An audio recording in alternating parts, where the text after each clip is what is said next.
Okay, great. Do you want to talk about your special? Sure. Give me the short version. It's a comedy special on Netflix, and I think it's the most important thing ever, and it will change the course of human history. So you should watch if you'd like to be a part of that. As we know, podcasters are like the most important people in the world. Actually, we didn't know that, but now I've realized it. That we are the arbiters of all things, and comedians matter. Yeah. We thought we were just trying to get over stuff that our family did to us, but it's big news. So it's super important, and you should watch it with your whole family, and the course of history will change. There's a lot going on. I've been researching comedy, essentially, Okay. the way comedy is now. Yes.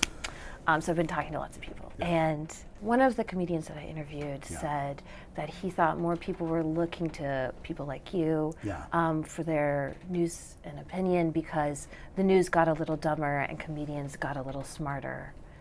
Tell me what you think about that. Like, why is this happening? Well, I think that the news has said a variation of the same thing for a very long time, and I think people just tend to get bored, right? I mean, you had institutions like this, you had institutions like Fox, and largely they fell, on opposite sides of the same question. So I think just the idea that you have different emerging platforms and different voices, people are just, saying, all kinds of things. Some of them are crazy, some of them are the most insane things you've ever heard, some of them have value, some of them don't.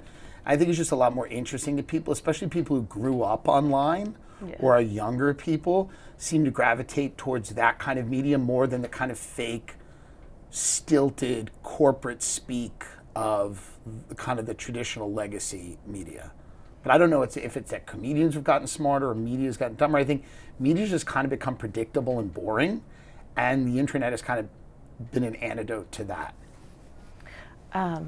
I've heard comedy podcasts referred to as a friendship simulator. What do you think about that? I think it's comforting to hear somebody you listen to a lot. I don't know if it's a friendship simulator, but I think that there's something comforting about turning on something that you listen to a lot in the same way that watching a television show you like was comforting. Mm-hmm. I think it's comforting to, anything that's recurring seems to provide a level of comfort. And I think podcasts are intimate, like radio, they're very intimate because you're listening to something. A lot of times you're alone. You're, driving your car, working out, taking a walk, cooking, whatever. So I think there's an intimacy to that other forms of media might lack. So I'm sure you're aware of where's the liberal Joe Rogan, like that whole conversation. Yes, that is a question they're asking. That is a question they're asking. So I was interested in that. I did a lot of research, but I think that's maybe not the most interesting question. Yeah. However, I think you have to admit, Joe Rogan has changed comedy. I think Joe Rogan has changed media. Can you explain how that works? Well, Joe Rogan has this amazingly popular platform where he's led by his interests, meaning he's bringing on people that have these long-form conversations. In a world where everything's consumed in 30-second clips or 60-second clips and 15-second clips, Joe Rogan is having 3-hour discussions with people on anything from conspiracy theories to science to paleontology. He's all over the map, but he's led by his interests and he's accountable to himself and his audience, right? I mean, he's kind of blazed this trail of I'm interested in certain things and I'm going to talk about them with people who I find interesting. There's no real media that was structured like that ever, right? I mean, that's not how any of these companies were structured. It wasn't come on in, what are you guys interested in? Let's talk about it. It was kind of these are the stories and here's how we're going to cover them and here's the angles. So I think the entire structure of what Rogan has done has changed everything because it's opened up this idea that you could do that. You could pursue a strategy of talking to people that you find interesting and then growing a tremendously successful platform out of that. Rogan moved to Austin, opened a comedy club there, and now all these comedians have moved to Austin to be part of that world. Yeah. How does that work? What is that like? I think it's like any type of clubhouse that you have, right? So you have all of these different great clubs, and you have Comedy Cellar in New York and Comedy Store in LA. And, he's opened a great comedy club in Austin where we have a lot of people go there to perform and to, there's a lot of comedy fans that go. So he's cultivated a lot of people that want to come, and he's made it kind of a destination for people that want to see comedy. Is it a particular kind of comedy? I think in some cases, yes. Like, is right? it anti-woke or?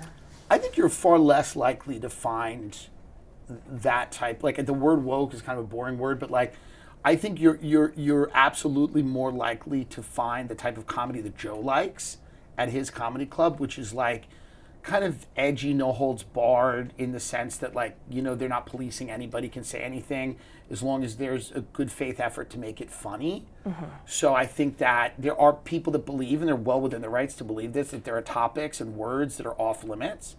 And I don't think Joe feels that way. I think he feels that, like, the people that come into the club, if they have a good faith effort to make a topic funny or an idea funny, that they should be allowed the space to do that. And there are people that disagree with him on that. And there are places that you're far less likely to see certain topics talked about in a funny way because people just they believe that they're off the table. And, like, what's your relationship with Rogan? Like, you've been on his show. He's my father. Well, you've been on his show. We've never talked about it, and it's because I'm overweight. And he will not admit it. He's but he is my father. No, I've been on his show multiple. He's a great friend. I respect him, and he's been very nice and generous to me. How does going on his show affect your career? People, he shares his audience. He's got a massive audience. He allows you to come on and say what you want and be funny and be interesting or whatever you're going to be, and he shares his audience. It's a very generous thing to do, and there's not a lot of people who do that, by the way. There's not. Tell me more about that. Well, there's just not tons of people at his level that give opportunities to people the way he does. Yeah. There are some. But does a young comedian have to shape his act to try to Not at all. Joe Rogan's Rogan's it's a very big podcast, but it's one podcast in a world of podcasts, in a world of social media apps. There are comedians that have blown up on TikTok who are selling out theaters. That why would they need to shape their act? Me, I would never shape anything. Yeah. Me and Joe see a lot of things in a similar way. Yeah. Even though we're very different on paper, we see a lot of things in a similar way. So I didn't have to shape it. I don't think people go in there shaping. It would be probably quite obvious if they did. Okay. 3 hours is a long time with someone. So if you're completely full of SHIT, it might be apparent. But do you ever look at some comedians who's doing a joke like, DE, I don't think so. Yeah. And you're like, that.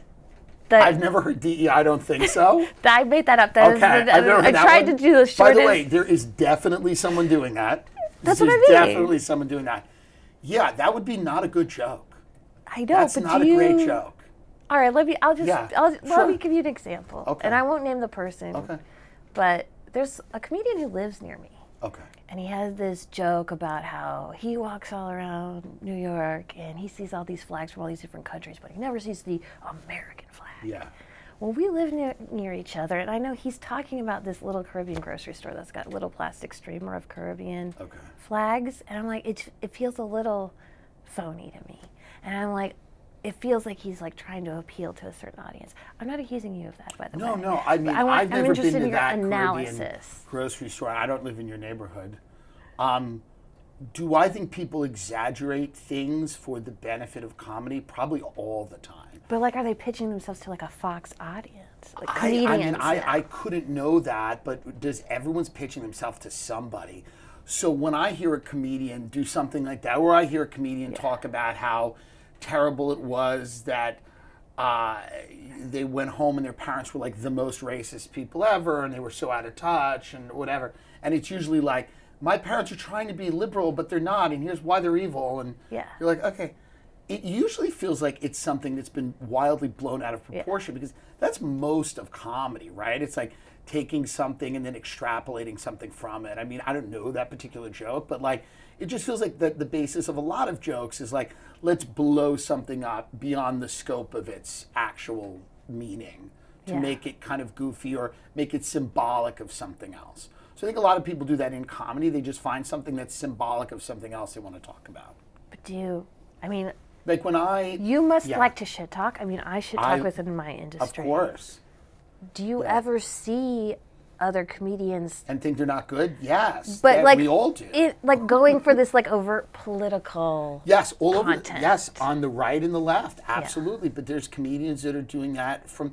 It's not just people that are appealing to the right or to the left. It's people that are appealing to, like, there's the mom comedian that every joke's I'm a mom. Every joke is that I'm this or I'm that. Sometimes every joke is about, I don't know, being a twin or something. I don't know, like, there's always an annoying version of that where you go, oh, so everything you think about is filtered through this lens? Okay. That's annoying. I think across the board. Yes, are there people that we hear and we go, oh, that's annoying with the right wing stuff? Absolutely. And with the left wing stuff.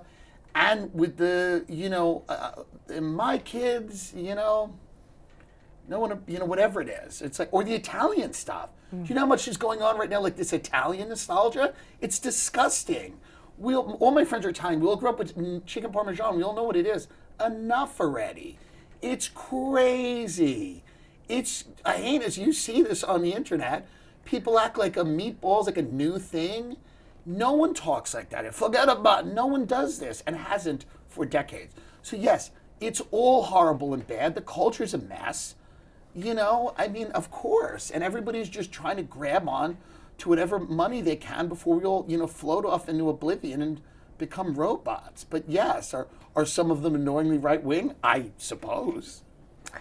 Okay, just something else related to that. So one comedian who was like kind of in that world, Fox, etc. Yeah. That I tried to interview, his manager told me that he wouldn't do an interview with me because Rogan would get mad at him for talking to CNN. And that's untrue. That's completely insane. Okay. That's completely insane. Okay. That is completely nuts. He was afraid of you. Oh, okay. He thought you were going to come in and really rough him up or something. There's no such thing as Rogan would be mad at someone for talking. That's crazy. Oh, well, that's good to hear. Okay. No.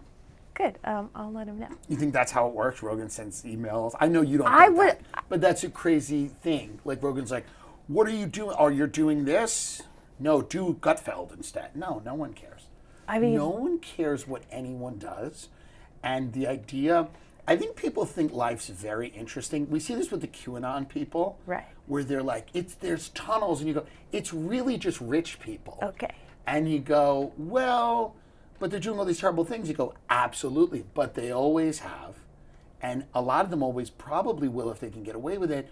But the levels of intrigue that people build around these things, I don't find that they're not that super interesting. You know? I just want to be clear though, But this didn't come from like a commenter. If he canceled my appearance because of this.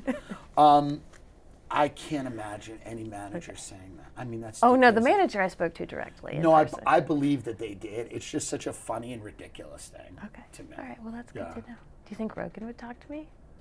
I don't know. I mean, he's a big get. I know. He's a big get. Important. So I mean, you could try. Mm-hmm.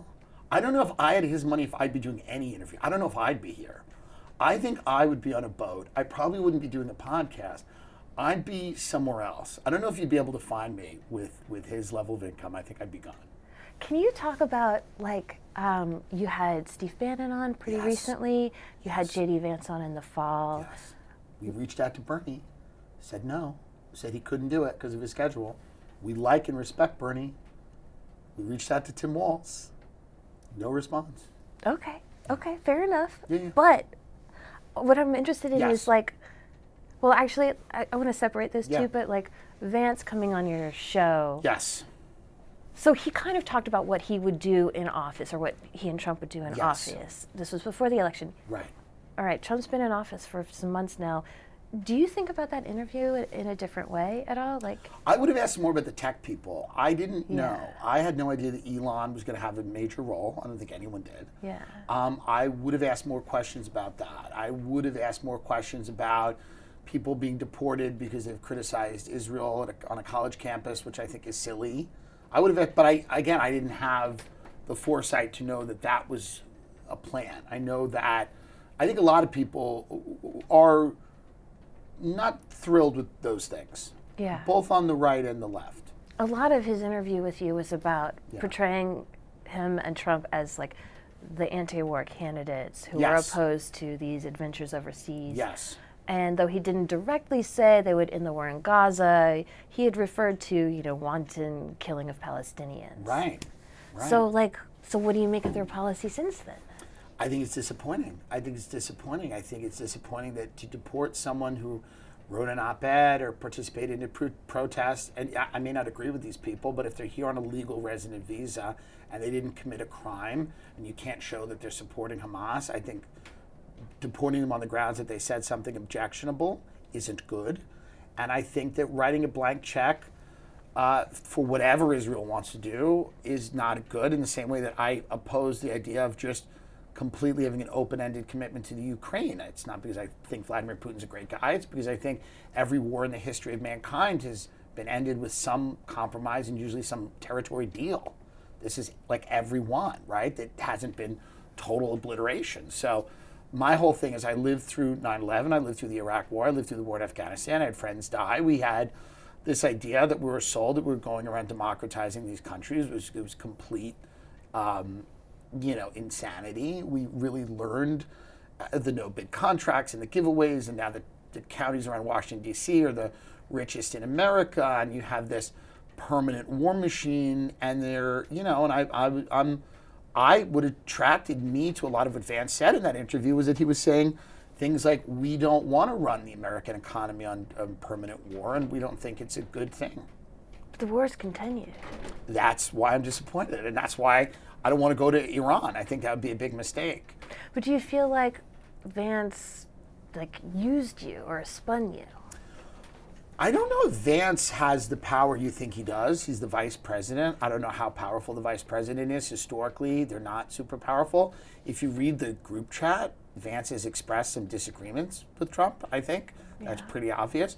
I don't think Vance can wave a wand, but if the question is, if I could go back in time in a time machine and ask about tech people and the war with Iran, I would have asked more of those questions. But as you said, he was very open about the fact that, and Trump was very open about the fact that they were, the anti-war people. So hopefully they remain the anti-war people and we don't go to war with Iran and they find a way to end this conflict in the Middle East, which is absolutely terrible and heartbreaking. And, I think a lot of people are disappointed with some of these deportations and things like that. I think it's a very fair critique. On the tech people. Yes. Obviously, you and Rogan aren't the same. You're all part of this different human beings. Yes. I understand. But there's this kind of loose association. To me, when I hear, you have Vance on, you've talked about knowing Vance on your show. You joked about knowing RFK Jr., but I didn't know if you I know meant it. him. I know him. I mean, right. When I know Vance, I say, we did an interview. I know people that know him. At RFK, I've been to dinner a few times. These are not close friends. Right. I'm not getting inside info. I just know them in the sense that, I've sat in a room with them and talked to them the way you would say you meet to this extent, right? But you don't have inside info about, what my inner dynamic, But RFK is, a very interesting guy who's said the same thing for 20 years, like it or not. And, he's kind of one of these guys where the world caught up to where he was. Again, for good or ill, depending on what your point of view is, but he's been out there saying these same things for a very long time. But I ask because, yeah. Do you feel like you're part of a new establishment that's being created? I don't think I'm part of a new establishment. I think it would be pretty difficult to look at these podcasts. I know it's a popular thing right now, especially in certain media circles, to say that after running an incredibly unpopular candidate who was introduced very late in the race because an elderly man who could not be the president, who everyone told was functioning as the president for 4 years, decided to, this wind is wild, huh? Yeah. See? But this was a very specific circumstance in which Kamala Harris ran for the presidency. Yeah. She was somewhat unpopular, and she was not a star in Democratic politics before this at all. And her communication strategy was pretty weak. I think most people have admitted that. So to hang this defeat all on a few podcasts and to say that they were the problem, I just don't buy the narrative. So I don't think I'm a new establishment. If you weigh, again, a few comedians with podcasts versus all of the people that supported Kamala Harris, Democrat donors, billionaires, big people, if the idea is that me and a few comedians have more power than multi-billionaires, huge media institutions, a whole political party apparatus, I just don't think most people are going to buy that. I think it seems like a great way to excuse running an unpopular candidate on a platform that American people weren't sold on. I think even beyond politics, though, even beyond the question of the election, again, I know the liberal Joe Rogan conversation is so dominant, and I think not nuanced enough. But there is power in a massive audience. There's absolutely power in a massive audience, but if you're saying that power is equal to the CIA or all of these other people that have been very critical of President Trump, right? Yeah. So the idea that the power that Theo Von has would be equal to the intelligence agencies or these massive legacy media institutions seems crazy. But you got way more audience than when you're saying we don't have power, we're not the CIA. Well, there's some gradations between that, and also I'm sure there's Well, just you use the word establishment. Yeah. I didn't say that we didn't have any power or that audiences weren't powerful. But when you use the term establishment, I think that's more than just having an audience. That's having an institutional component that I don't think we have. But I think legacy media does. I think the government and the intelligence communities do. I think Hollywood certainly does. And I think all of those people, all of those power factions have worked together for a very, very, very long time. So to say that a few comedians with podcasts equal that seems crazy. I see to why me. okay, I understand. That's the only thing I'm saying. It's I guess new establishment is kind of a term of art within old media, and maybe I'm not using that in a clear way, but it's this is the place to go to address Americans. I certainly think it's becoming a place, and it should be a place, that a candidate should sit for a 2-hour interview with Joe Rogan. Why not? But not just a candidate. Peter Thiel, Mark Andreessen, Elon. Sure. They should do that. I mean, don't tell me that's not interesting. It's interesting. It's very interesting. Okay, I so think what do you technology make of is it? very interesting. What do you think of those tech people then? I worry about them. I don't trust any of them, I was actually. I was on the Reddit. I don't trust any of them. I was on the subreddit for your podcast. Yeah. And Healthy people. I like Reddit, but I think some of them are lovely. they put it in the work. Yeah, and I appreciate it. They were analyzing. You attract what you are a little bit. Oh God. Okay. Yes. They were analyzing your reaction to Elon Musk's Roman salute. Yes. And they were puzzling. The people were puzzling over whether you thought it was intended to be what it looked like. Right. What did you think it was? I think he's trolling in a weird way. Yeah. I don't think he's a Nazi, but I think he's trolling. I think he desperately wants to be liked, and I think he desperately wants to be funny. And I think people that want those two things can make grave errors, especially around weird. I think the Bannon thing was literally he was just kind of weirdly waving. Steve Bannon's massively pro-Israel. He's a very, you know what I mean? He's not, if you look at the politics behind it, he's incredibly pro. That's not, it wouldn't make any sense. And I just think Elon was probably trying to be funny and trying to troll. And I think, I think that's probably what happened there. I don't think he's a Nazi, but I also think it was a very stupid thing to do. And what do you make of trolling internet culture, the culture of our youth being now? I mean, you cannot say that Elon Musk is not establishment. He's established. I think Elon Musk is a tech oligarch, I mean, in terms of the term establishment, it's just an interesting term. I think Elon Musk is a tech oligarch who has a relationship with our government, other governments. He's got an agenda. He's got a company. He wants things. So absolutely, I mean, he's one of the richest people in the world. But what do you make of like internet trolling culture, like seizing hold of a guy like that? It's inevitable. He's the most famous, one of the most famous people in the world. I think it's just an inevitability. He also kind of welcomes it and courts it a little bit. But he's acting it out. It's not just... I mean, he's like an over-the-top crazy, like, you know, these guys now are like, they're flying their own spaceships around. It's supervillain behavior, you know? And I mean, of course. I mean, I think it's going to get all kinds of attention. What do you make of all those tech guys going on Rogan's podcast? Well, I think, like you said, it's a place where they're all making the rounds. But again, it's like, I think anybody who's a Democrat, then a Republican, then a Democrat, then a Republican, who seems not to have a political ideology outside of their own interests is someone that probably should be watched. And I think a lot of these guys believe in some interesting stuff, like the transhumanist stuff, and I think it's way out of the mainstream of what the American public wants. I think the American public wants like health care, and they want like to be able to live and send their kids to school, and I don't think their main concerns are like, let's escape the planet, let's colonize Mars.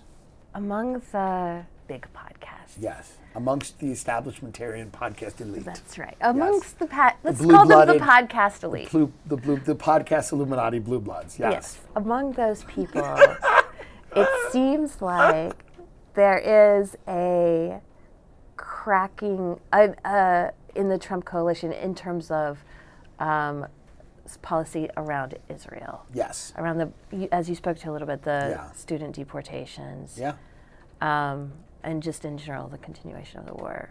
Can you tell me about that? Like, what do you think of that? I think it's not only in that space. I think you see it all over. I think you see it on the left. Mm-hmm. I think you see it on the right. I think you see it everywhere. I think people, you're confronted with these images that are visceral and they're horrible. And these are children being killed. These are infants being killed and dying in their parents' arms. And I think the country's a pro-Israel country. Israel's an ally. I believe it has a right to exist. I believe it's not an inherently evil or bad place. But when you look at what's been going on, I don't think too many people with a conscience want to keep funding this. I mean, that's, and by the way, I've talked to friends, Jewish friends, people from Israel. I think a lot of people want this to end. I don't think it's specific to a certain group of podcasters. I think this is what's interesting, and there's nothing wrong with your question, but like, what this is like, this is a great example of like, this is an issue that's everywhere, but I think when you ask the question, you go, so what's going on in this coalition of right-wing podcasters? Is it, and it's like, well, I don't think it's specifically there. I think this is like the biggest foreign policy issue out, you know, that the entire country's debating.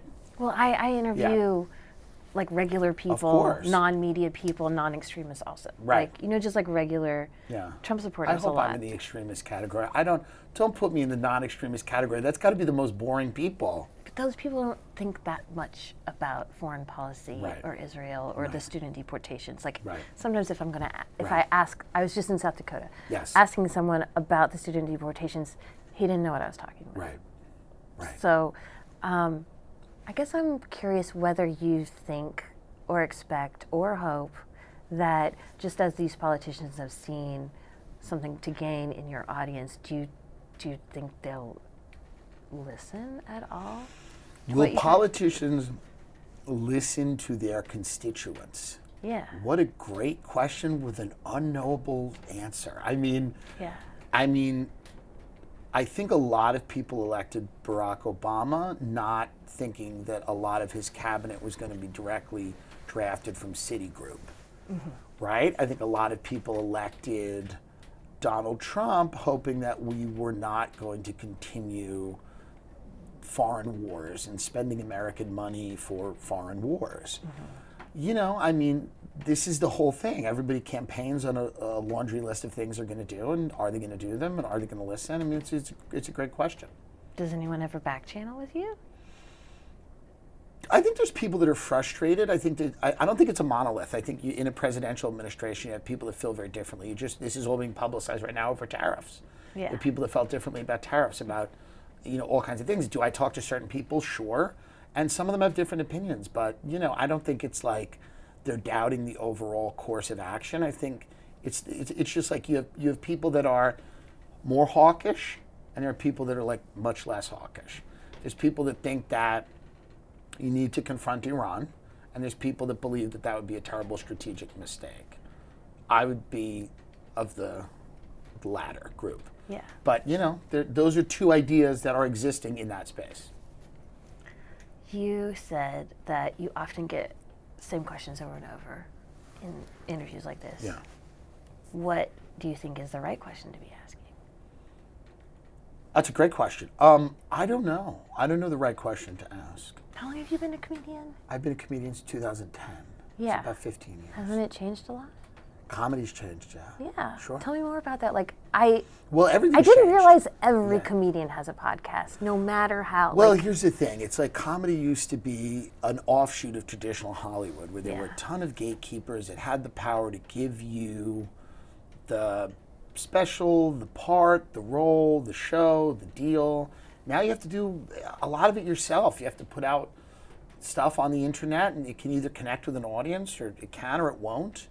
And then, there are people that have large platforms that can share their audience with you, people like Joe.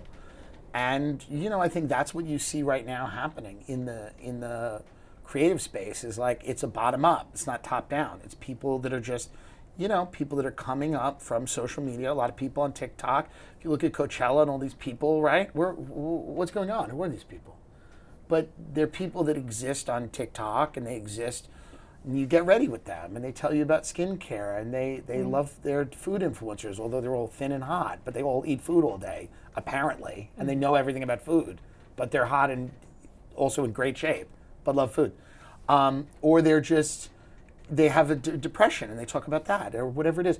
And they just go directly to a group of people that finds that content appealing, and those people then create audiences based on these things. Whereas at one point, you really did have to go through a process to have any type of career in the space of entertainment. One comedian I spoke to said the decision maker used to be like Hollywood executives, people who ran the late night shows, and now the decision maker is the YouTube algorithm. It's not the worst quote, yeah. I think, you have these algorithms that push certain things, and, but you can also, if you do interesting stuff, I think you'll find an audience. I don't know how big it'll be, but I think you'll find an audience that's pretty cool, that's, pretty sustainable if you keep doing good stuff. Doesn't mean it'll be the biggest audience. You've talked a lot about the Iraq War as being kind of like a visceral moment in your life. The comedy at that time was like Jon Stewart, Stephen Colbert, left-wing critics of the Bush administration and of the Iraq War. Why do you think that style of comedy has fallen away? Has it? Yeah, I mean, according to the people who worked for them, yeah. I mean, I think Jon Stewart's still very popular and goes viral all the time, saying interesting things, right? You think The Daily Show gets the same kind of audience? I don't think The Daily Show does, but I think Jon Stewart, because you brought up Jon Stewart, so why? Well, that's a story of why traditional media has just declined, and I mean, it's just, it's just the rise of people being able to watch things on their phones and stuff, and I remember when YouTube was a slur. Yeah. When you would sit down at a meeting and they go on YouTube, right? Now it's the biggest media operation in the world, but at a time it was a slur. You sit in an ivory tower, you think that the big three are always going to be the big three. You think, you're not afraid of streaming, you're not afraid of YouTube. It's a story as old as time. It's hubris, it's everything else. And traditional media operations don't, it's a big ship, it's hard to steer, and it's hard to admit when you need to change course. And I think the decline, I don't know if it's the decline of that kind of comedy. I think it's those kind of platforms. Mm-hmm. That comedy, there's very, very successful comedians that are left of center comedians. Like who? I mean, what do you mean like who? Chelsea Handler. I think John Mulaney probably. I think that you would find Sarah Silverman. I think Bill Burr, Louis C.K. He's never voted for a Republican in his life. Why? Because he's an imperfect person? These are massively successful comedians. They're all more successful than I am. And there's nothing wrong with that. And they're all left-leaning comedians. Is there this idea that, like, they're not around or you can't find them? That's the craziest thing I've ever heard. No. But there's not they're all doing this great. cultural energy They're around. They're not all as big as they were because I think careers go up and down.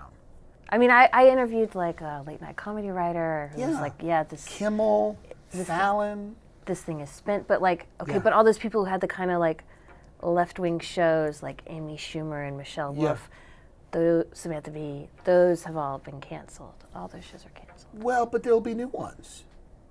There'll be new ones. I mean, do you not have the faith? Do you think there's going to be no left-wing comedy? I don't see like a little ecosystem or like a galaxy. I mean, you might dispute this, but like in the sort of right of center, there's a galaxy world, there's right? An establishment. There's Rogan, and there's all this stuff. I mean, again, is Trevor Noah not popular? He does arenas. No. Is he popular? He's an arena comedian. He's one of the most popular comedians in the country. Hassan Minhaj, Ronnie Chang, these guys are all left-wing, and they're all really funny, really popular comics who I'm friends with and like. Oh, yeah? Yeah, I don't think this thing's happening. Whatever everyone thinks happening, I don't think it's happening. This idea that, like, left-wing like, where are they? Where are they? Where are they to be found? Where's Amy Schumer? I don't know. She's in her $15 million townhouse in Brooklyn. I think she'll be okay. I think these people will be okay. But her show was canceled. She just had a show on Hulu called Life in Bath.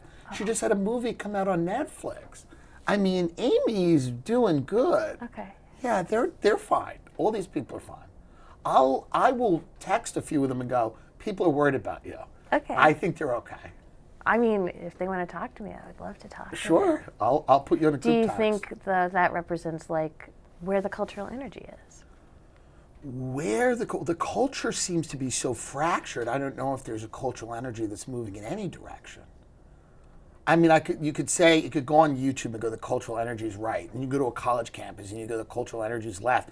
And then you go to the boomers and own all the real estate and you go, the cultural energy is like paranoid, fear-based, checked out, and is politically amorphous depending on what pills and drinks they've had. I mean, I don't know. If you could find where the cultural energy in this country is going, you're doing a lot better than me.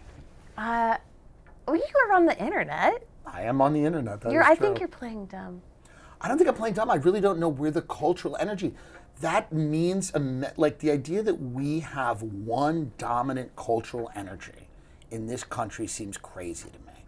The idea that have we stopped canceling people for silly things? Yes. Why? It got exhausting. Does that mean that everyone's right wing now? No.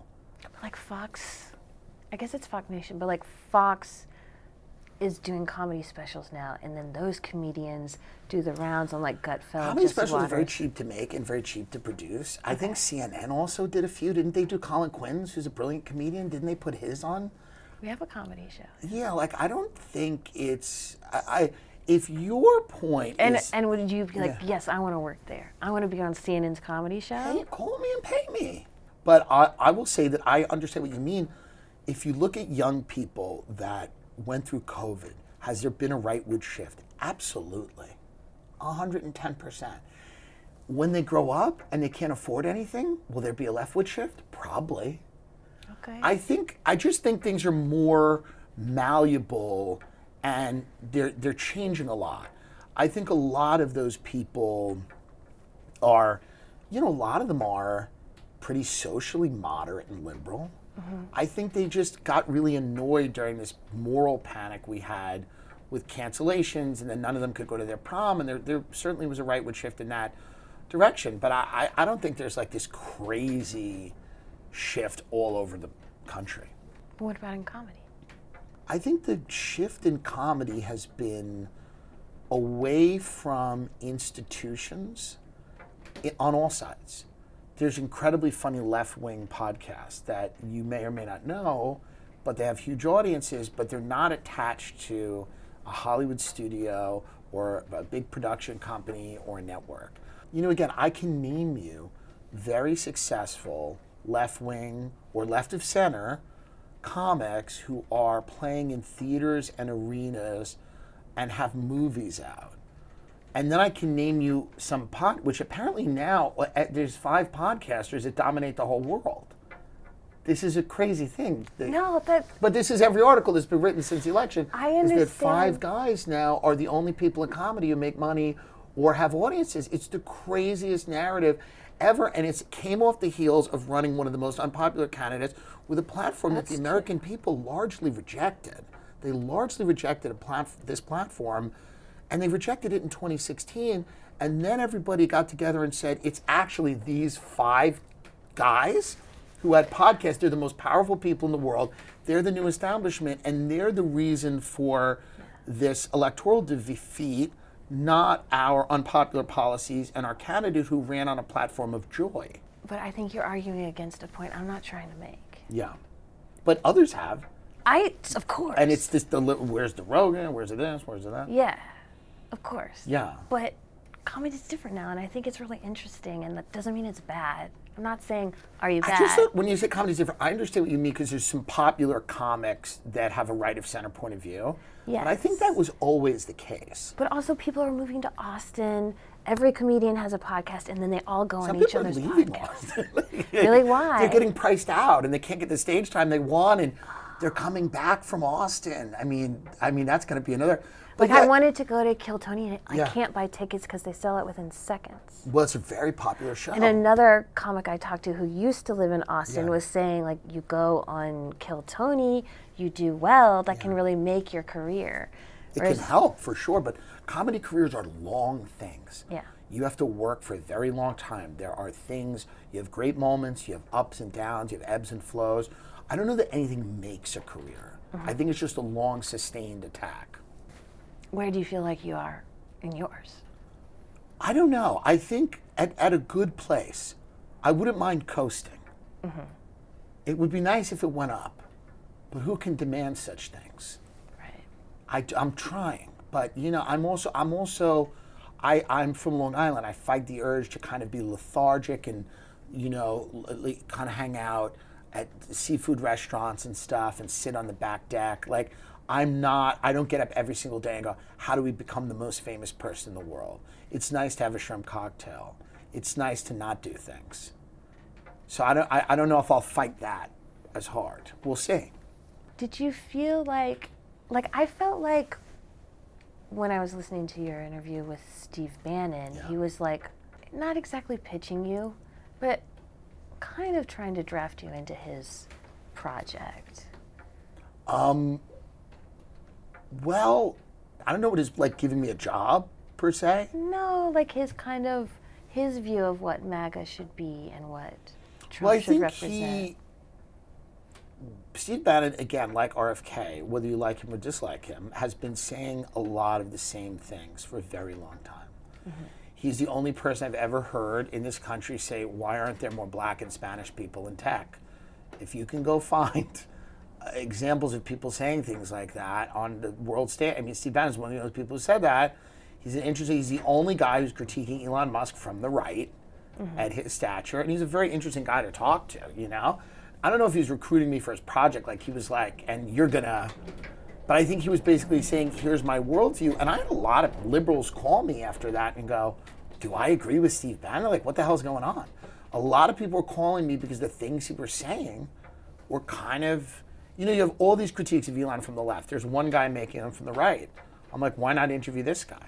Do you think he was honestly representing his views? I mean, I'm not God and I'm not omniscient, so I can never understand what's going on inside someone's head. He did run a website that had a tag for black crime. What, the Breitbart website? Yes. I don't think everything on Breitbart is phenomenal, obviously. But I also, when I'm doing an interview and someone's sitting there and they're saying these are the views, if the question is he serious about it or is he accurately representing his views?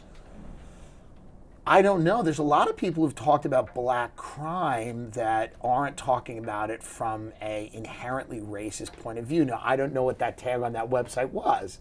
And I'm not saying it was the greatest, most highly inspired discussion. I'm just saying that, like, when he's sitting there going, I think the American working class has been shortchanged and that we should tax the rich, and all these things coming from this guy who got Donald Trump elected, saying things that would make a lot of conservatives that I grew up with start vomiting. It's an interesting conversation. But I would be skeptical of him as a figure of racial transcendence.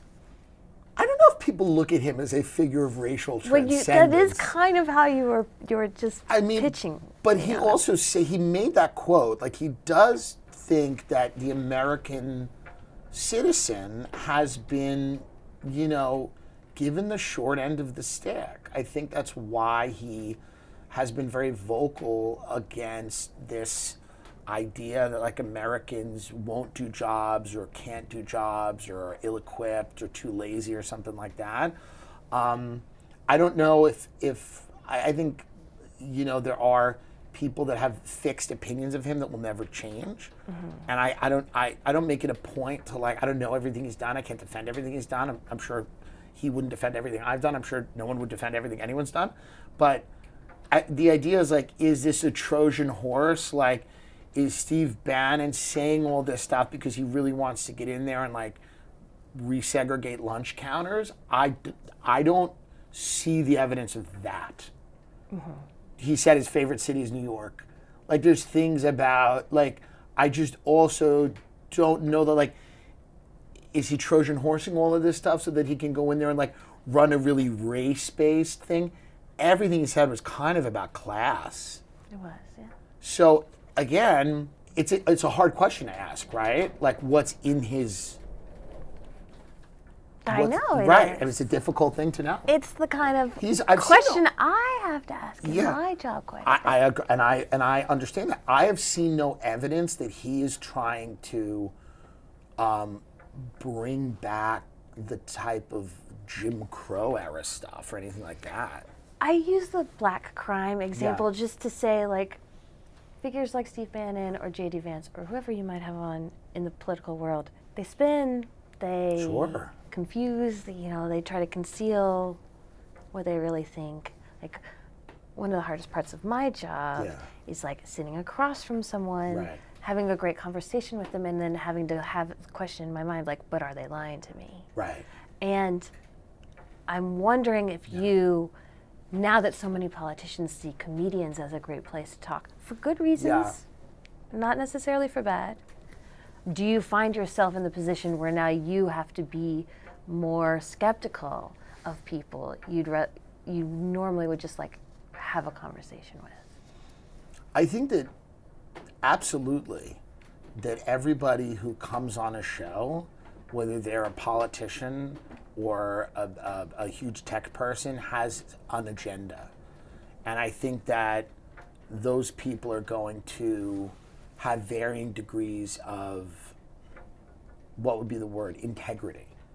But I can't know. If Vance says we're anti-war people, and I take him at his word on that, and then we go to war with Iran in 2 months, the real question for me is, like, again, right? It's like the entire media, when Obama came on and said, we're hope and change, we want to restore the middle class, and then a lot of decisions are made by, these, people in the cabinet that they have an allegiance to the financial industry. Is it the fault of everyone who interviewed Obama? Is it the fault of everyone? Like, if these people get into No, but if you go back and you look at the interviews of Obama that were like, aren't you just amazing? Yeah, there was a lot of those. It looks bad, right? And so part of the job, even if it's just to save face, is to be like, but how are you really going to close Guantanamo? Like, do you really think you'll be able to do it? Well, I mean, like, if the thing is, like, to say to Steve Bannon, but aren't you really a racist? Like, you've said all this stuff about the American middle class, but don't you really hate black people? Like, that seems to be, like, again, they have to present the evidence. He did call his website a platform for the alt-right in 2016.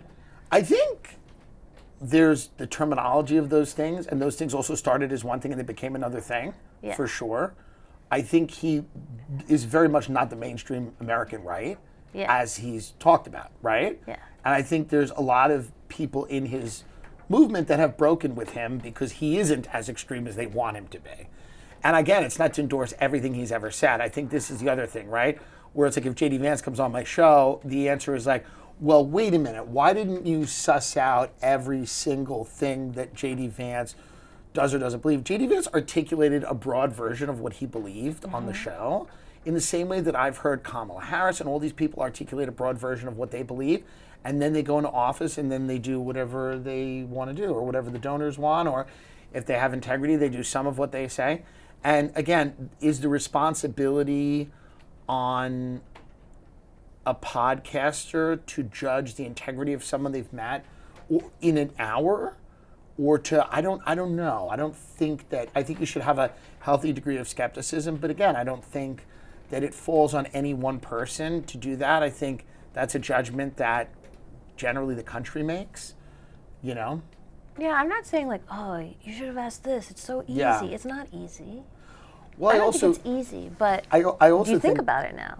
Yeah, I think about it now. I think about the tech stuff. I think about all the stuff that I would have asked, but all of it kind of came out of nowhere a little bit. Like this idea, like Elon was not pitched for a formal role, right? There was this idea that he was supporting Trump, and everybody knew. But it was like it kind of came out of nowhere. And then the H-1B visa issue came out of not nowhere per se, but like that was a rift, right? So you've seen these rifts happen in real time, and like for sure people should be skeptical. But like I asked J.D. Vance, I said, when people say Trump's a dictator, when people do that, and when people do that, and J.D. Vance said, hey, you lived through 4 years of Trump, you got this, you got the good economy, you're going to work this, that, and the other thing. And I guess there could the follow-up where I could have said, but isn't he really a dictator? Don't you really think he's a dictator? I asked a lot of those questions. I said, people feel it's the end of democracy. I mean, you could watch the interview, and J.D. Vance said, well, that's all silly. Well, Vance did say he wouldn't have voted to validate the 2020 election results, and he did say we needed a de-Bathification program of American institutions. Well, I do think, go really, really far. Well, I do think a lot of people want reform of American institutions. I think a lot of people want that. I think there was just an election that decided that a lot of people want that. Well, you're saying no one could have seen this like Elon Musk tear through the government. And well, what I mean is that you have points of contention within people that agree about largely the same goals. You have people that say, we want to eliminate waste, fraud, and abuse, but we think it's being done in a sloppy way. You have people that go, we're all in on Doge. You have people that go, we need to confront Iran. You have people that go, we need to, and they all largely agree that Trump was a better choice than Harris, but you do have points within those people where they disagree on things. So I don't know if it's fair that any one person, even if it's the vice president, is going to be able to illustrate how anything is going to happen. Did you find him to be authentic? I found him to be a politician. Yeah. So I've never found a politician to be anything other than a politician. Like, okay, it's like asking like a salesperson. Like, if you ever met a realtor, do you find a realtor to be authentic, or do you have to buy a house? Do you know what I mean? Like, I think when you go in there and go, I don't know J.D. Vance, I'm sure J.D. Vance is a tremendously ambitious guy who's gotten where he's gotten because some of his views have shifted. A lot of people's views shift, right? He famously said about Trump, he likened him to Hitler, and now he's running as his vice president. I think that if you're asking, are politicians the most authentic people in the world? Absolutely not. On your interview. Okay, let me ask you about a specific. There's one thing that really stuck out to me, not important, not significant, but he was like, oh, you know what Kamala Harris is like? It's something about how, oh, she's like a substitute teacher, or she's the kind of person where you try to tell her a joke, and she tells you why that's not funny. And I thought that was a canned line written by a staffer. I disagreed with him on that. I said she's a fun drunk. Yeah. I said I think she'd actually. What did you make of that? Did you feel like he was? I think that's probably a line he's used a few times, but I said I think Kamala Harris is like a fun drunk. And would be a lot of fun. But what She's did like you make of that? Like, in that moment where you're like... What do I make of like a politician having a prepared line? I was like, oh my God. No, but this is like, crazy. Oh. No, I was like, yeah, this guy has probably a canned line. Like, a lot of politicians have had canned lines. I mean, these are not the coolest people in our world. They're like dork politicians. Yeah, but they want you to make them look cool. I think they want to tell people who they are, and it's a version of who they are that wants a job. So yes, do they come on shows to look cool? Yes. Or competent, or smart, or they have integrity? Absolutely. But again, the question really becomes like, why isn't Tim Walsh doing that? That's an interesting question. You know, like, but again, it's like, does that invalidate him for the job that he made, that he had a can line? These are not the coolest people in the world. I don't think, and the tech guys, when they go on show, it's like sad. So why have him on your comedy show? What? So why have him on your comedy show? Well, because it's very interesting to talk to somebody who might be the vice president. That's an interesting thing. Yeah. Why wouldn't you do that? You know, like, I mean, there doesn't seem to be a good reason. Because he might use you to further his own ends, perhaps even ends that you don't agree with. Yeah, but I think that's everybody that goes on any show is using that platform to get a message out that you may or may not agree with. I don't think the whole point of having a podcast is to talk to people whom you may or may not agree with. Otherwise, you'd only have the people on your show that you agreed with. You'd have a terribly uninteresting show. Yeah. Nobody would listen. Right. And you'd have to like get rid of all the politicians, all the tech people, all the big celebrities. Everyone that's a public person that has an agenda couldn't come on the show. And that would be crazy, right? Because these people are all peddling something, and you're going to sit there and talk to them because that's the job of anyone with a show, is to make it interesting. My job's not to save the country. My job's to have an interesting or entertaining show. Isn't it to be funny? It's to be funny, yeah. I think there were parts of the interview that were funny. I do a show with mainly no guests. Yeah. I have hours and hours and hours of talking. Most of it, I've watched a lot of it's funny. But I will occasionally have a guest, whether it's a friend or somebody that I find interesting. I think Steve Bannon said a lot of interesting stuff, you know? And okay, one other thing.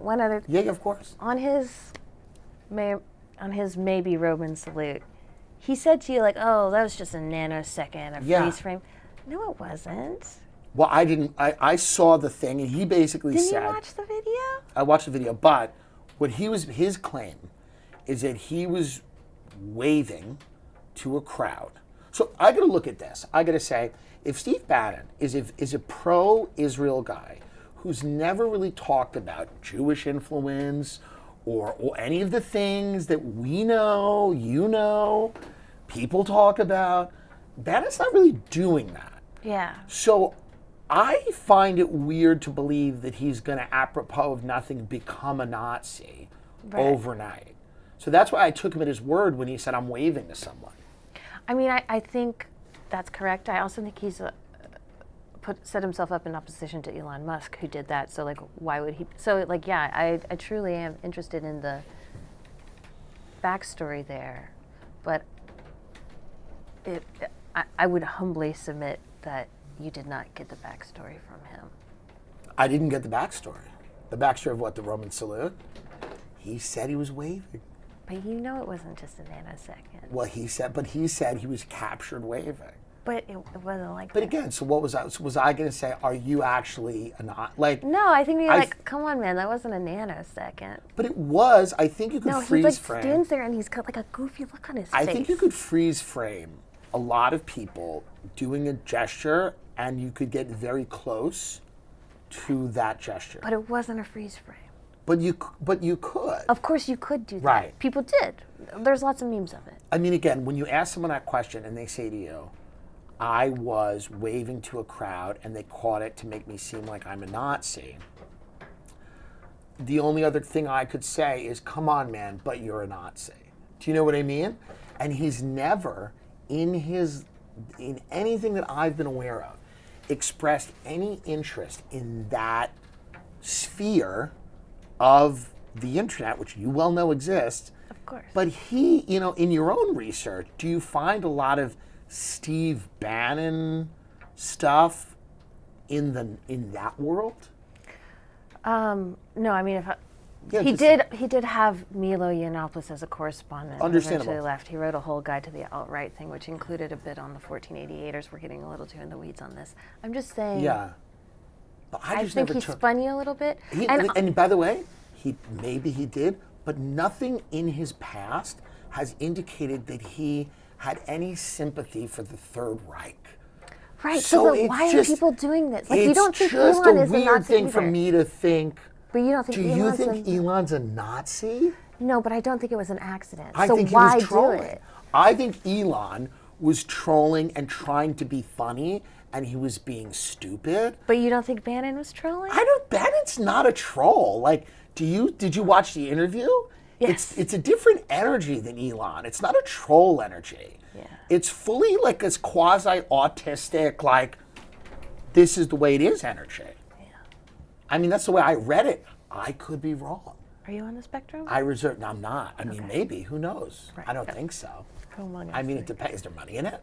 I don't think it. I think it was more of a troll on Elon's thing, and the Bannon thing seemed to me like it was somewhat accidental. But maybe I'm wrong. But I don't. Again, he's shown no evidence that he's sympathetic to that belief system.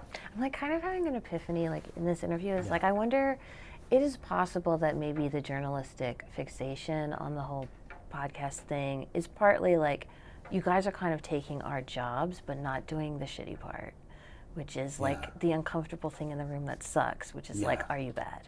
Just like are the journalists doing that? Are they maybe not. doing that? Maybe not Are enough. they doing the "Are you bad"? Is that what journalists I have have to been do doing? the "Are you bad"? Sure, but is that what is your view of and it's a fair question, is your view of mainstream American journalism calling out powerful people?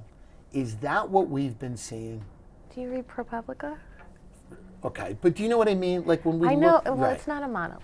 It's not a And I also just don't think that one interview with J.D. Vance is doing a journalist job. I think it's one interview. I am sort of speaking to you as representative. And then the next thing I'm talking about Oompa Loompas. Right. So that's the thing. It's like I think this should be a time for journalists to go, wow, we're going to really supercharge and do a lot of stuff and be great. Yeah. Jane Mayer's not accusing me of taking her job. Well, Seymour Hersh is not saying I'm taking his job, right? Yeah. I mean, well, I'm just wondering if maybe and that's I'm not taking part your of job. You're going all over the place, getting into these deep holes and fleshing out stuff. I'm not doing any of that. Yeah. I'm sitting and having a conversation with somebody, whether it's a friend of mine, a guy who wants to be the vice president, or I'm yelling at like a family member who can't respond because they don't have a show. That's a fucking podcast, Yes, but one, a lot of people get their news from podcasts, and two, again, that's not my problem. They develop an extremely tight mental relationship with you. Again, it's been called the friendship simulator. And that's fine, but like if people are only getting their news from one source and it's a podcast with a comedian, that's not my fault. Okay. It really isn't. But I think those people should read and listen to lots of different stuff. Okay. I listen to Pivot every week. I don't always agree with them. I disagree with them a lot. Yeah. I listen every week. So if you're consuming one thing, I just feel like there's a lot less people around that are getting their news solely from me. I don't think that's happening as much. I think people say it as a joke. Like I get my news from this guy. It's like a meme, and I sit there and I have these crazy glasses on, and I'm wearing a crazy hoodie. Yeah. And people go, I get my news from this guy. And I think that's funny. I think people get their news from like local news. No, they don't. A lot of times people do, like the news people that matters. People who are 85. If a plane crashes, people don't go to my show and go, what's his take? No, they go to Twitter and then they look for your take on the helicopter crash, which just happened. Well, I think it's a good take, and that's the day after that crash, you're getting the best deals. No one's getting a better deal on a helicopter ride the day after that crash. And that's information the tourists can use. I mean, these are not my "are you bad" questions, just so you know. I'm not saying you're bad, but do you think about these things? We're all bad. I'll stop you there. I think we're all bad. I think humanity has a flaw, no? Like, can I make the Steelman Yes. case for you being bad? Yes, absolutely. You helped. The Steelman case for you being bad is... Of course. You helped. Rolled out the red carpet for J.D. Vance to make his case that he's just like you, man. He likes jokes. He hates war. He wants working class people to be happy and work in factories and make widgets. Yeah. And then that enables him to get in office and deport people on college campuses for saying this war is bad. He's in the group chat saying, I don't think the president realizes what a big strategic mistake this is going to be. But then he also says, but if we're going to do it, prayers up. Here's the deal. And do I criticize that? I absolutely do. Okay. if you watch my show and I'm bad, your case makes sense if I go on my show and I go, JD made me, I realized something's different and they should be deported and we should do this. I have called them out since they've gotten in for this. And you can find clips of it. I've watched. And you've watched it. If I went along with it, I'm bad. I'm saying I don't agree with it. Don't deport these people. It's absurd. If someone commits a crime, like a violent crime or something, and they're a student and they do something, if you're at a Columbia protest and you assault another student and you're here on a visa, that's something that your visa could probably get revoked. If you're there and you're speaking out, I'm against you being deported. I'm fully against it, and I've called it out. Your case becomes accurate if I go on my show and I compromise my principles for these people. I never. Absolutely. So if JD Vance wants to come on my show and goes, hey, I believe this, that, and the other thing, and I go, that sounds good, but then in practice he does the opposite things, I call him out. And if you don't call them out, that's when you suck. Okay. Now, do you ever wrestle with the question, am I bad? For example, I'll just give you one from my own life. I actually interviewed one of the students who came under scrutiny from Homeland Security and rather than show up to be deported, left the country. Yeah. And I'm like, damn, should I have done that story differently so people cared more or whatever? Do you wrestle, like obviously like 15 years ago, did you get into comedy to like do a commentary on politicians to interview? I always had opinions, and some of them are funny, and some of them, I guess, interesting. So it's like, did I get into it to interview the vice president? No, I never thought that would be possible. Right. I never thought I'd have a show that was big enough where the vice president would come on, or the guy who was going to be the vice president, right? Mm-hmm. Did I get into this to have an opinion about stuff, then say what I think? I think it's why a lot of people get into comedy. Do I feel responsible for Trump winning? No. No, that's not my question. But also, do I think, are we asking the same question to the people when Biden won and Kamala Harris and Joe Biden wrote a blank check to Benjamin Netanyahu to do anything he wanted in Israel? Are we holding all of those people to the same standard, and are we asking them, do you feel bad because you got an administration elected that wrote a blank check to someone to kill tens of thousands of people? Are we using this across the board? Because then we're never going to have to talk to another politician. If the standard is don't talk to anyone who's going to do terrible things, you can never speak to a politician in this country ever for any reason. And I don't know that that's the way forward. You interview a lot of people. Does that get them more fans in some cases? I don't know. Who knows? You know? But if we're never going to interview another politician, that's fine. But every single politician in America is probably going to commit some war crime in office. This is pretty obvious.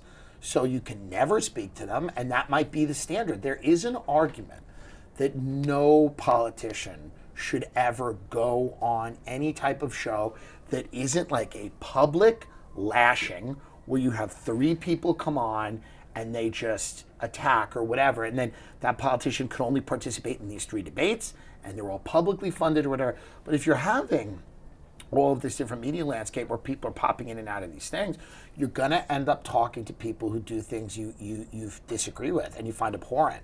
And if you don't call them out, you can't get in a time machine and go back and realize that they were going to do all these things. But if you don't call them out, like the Democratic Party didn't call out Obama when he was doing drone strikes, there was Jeremy Scahill, there was like 4 guys doing it.